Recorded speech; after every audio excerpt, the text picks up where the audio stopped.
সুপ্রিয় দর্শক, আসসালামু আলাইকুম।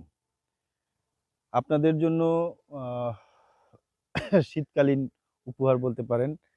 আপনাদের একটা নতুন অভিজ্ঞতা শেয়ার করার জন্য অ একটা পেঁপের বাগানে আপনাদেরকে নিয়ে এসেছি আজকে। এইখানে দেখবেন যে আ যে জমিটা আছে এইখানে প্রায় চারা আছে ৩০০ র মতো। ৩০০ না? হুম। ৩০০ র মতো চারা আছে এইখানে। তো এই ৩০০ র মধ্যে আপনারা দেখেন কিছু গাছ ছোট আছে, কিছু গাছ বড় আছে। এই গাছ ছোট বড় হওয়ার কারণ কি?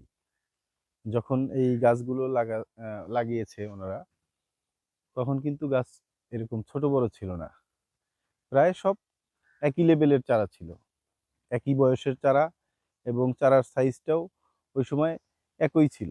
হয়তো ১৯-২০ থাকতে পারে। বাট এইরকম মানে ১৮-২০, ১০-২০ বা একদম দেখেন একেবারে ছোট আছে, একেবারে বড় আছে।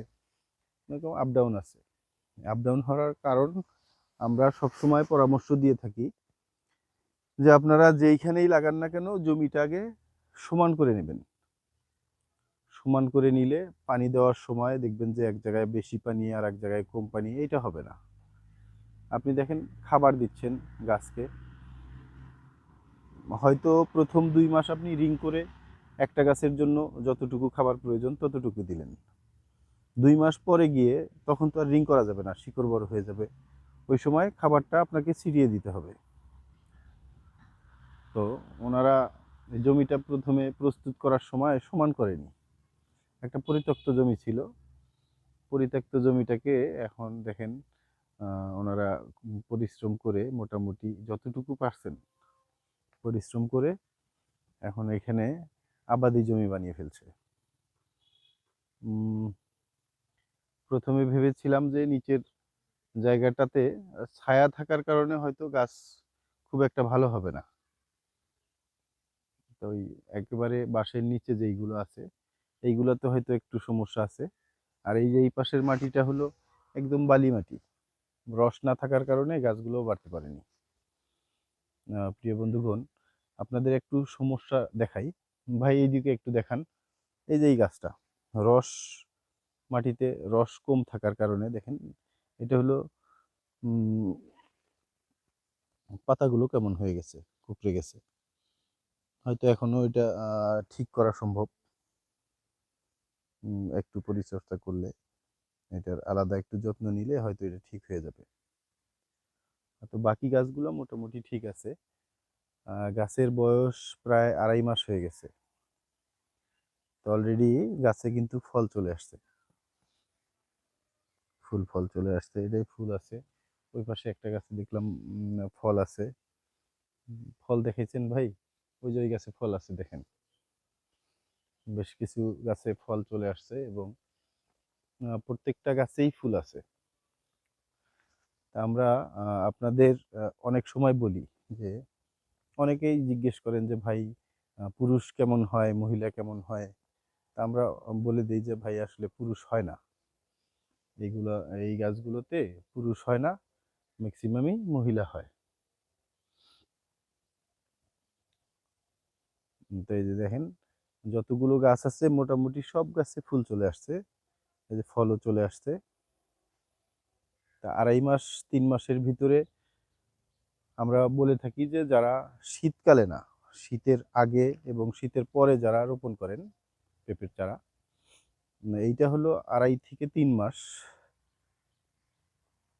বা অনেক সময় বলে থাকি যে ৩ মাস প্লাস ফল চলে আসে। তো এইটা হলো মানে প্রমাণিত যে এরকম ২.৫ মাস থেকে ৩ মাসের মধ্যে ফল চলে আসছে গাছে। তো এইটা আবার শীতকালে যারা রোপণ করছেন, মানে এখন যারা রোপণ করছেন তাদের জন্য আবার এই ২.৫ মাস ৩ মাসে আসবে না ফল। এইটা আস্তে আস্তে হয়তো দেখা যাবে যে ৪ মাসও লেগে যেতে পারে। ৩.৫ মাস, ৪ মাস, অনেক সময় ৪.৫ মাসও লেগে যায়। যদি ঘন কুয়াশা থাকে, খুব শীত থাকে তখন আর গাছ বাড়ে না। ওই সময় শুধু গাছের পরিচর্যা করে গাছটাকে টিকিয়ে রাখতে হয়, জীবিত রাখতে হয়, যাতে মারা না যায়। গাছটা যদি মারা না যায়, যখনই শীতটা কমে যায়, গরমের আভাস আসা মাত্রই গাছে ফুল ফল দেওয়া শুরু করে।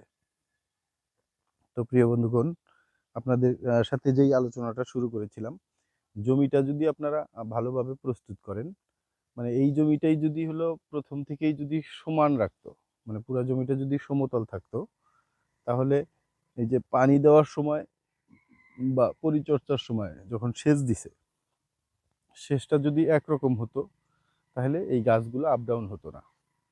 একটা গাছ বড়, একটা গাছ ছোট, মানে একটায় রস বেশি পাওয়ার কারণে ওটা মোটা হয়ে গেছে, বড় হয়ে গেছে, আর একটা রস কম পাওয়ার কারণে বাড়তে পারেনি। এরকম বিভিন্ন রকমের সমস্যা হয়েছে।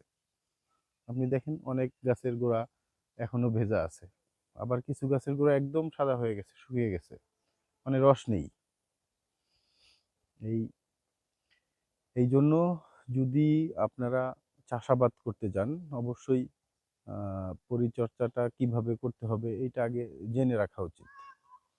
তো প্রিয় বন্ধুগণ, যারা আপনারা পেঁপে চাষ করেন, পেঁপেতে প্রফিট আছে প্রচুর, কিন্তু আবার যদি বলেন প্রচুর খরচও আছে। একটা গাছ প্রতি এক বৎসরে প্রায় ৩০০ থেকে ৩৫০ টাকা খরচ হয়ে যায়। একটা গাছের পিছনে ৩৫০ টাকা খরচ হলে সেই গাছটা যদি ফল না দেয়, তাহলে তো অবস্থা খারাপ। আর আমরা আবার আপনাদের এই বাগানটাতেই নিয়ে আসবো হয়তো ২ মাস বা ৩ মাস পর, যখন এই গাছগুলোতে কানায় কানায় ফল থাকবে। আমরা আশা করতেছি যে ২-৩ মাস পর আসলে আপনাদেরকে মোটামুটি ফল দেখাতে পারবো। যদি আল্লাহর গজব না পড়ে, প্রাকৃতিক দুর্যোগ যদি না হয়, তাহলে আশা করছি যে এখানে হয়তো ২-৩ মাস পরে আসলে আপনাদেরকে ফল দেখাতে পারবো। তো প্রিয় বন্ধুগণ, আজকে বিদায় নিতে যাচ্ছি। ভিডিওটা দীর্ঘ না করতে চাই। ভালো থাকবেন, সুস্থ থাকবেন। দেখা হবে অন্য কোনো ভিডিওতে, অন্য কোনো আলোচনা নিয়ে।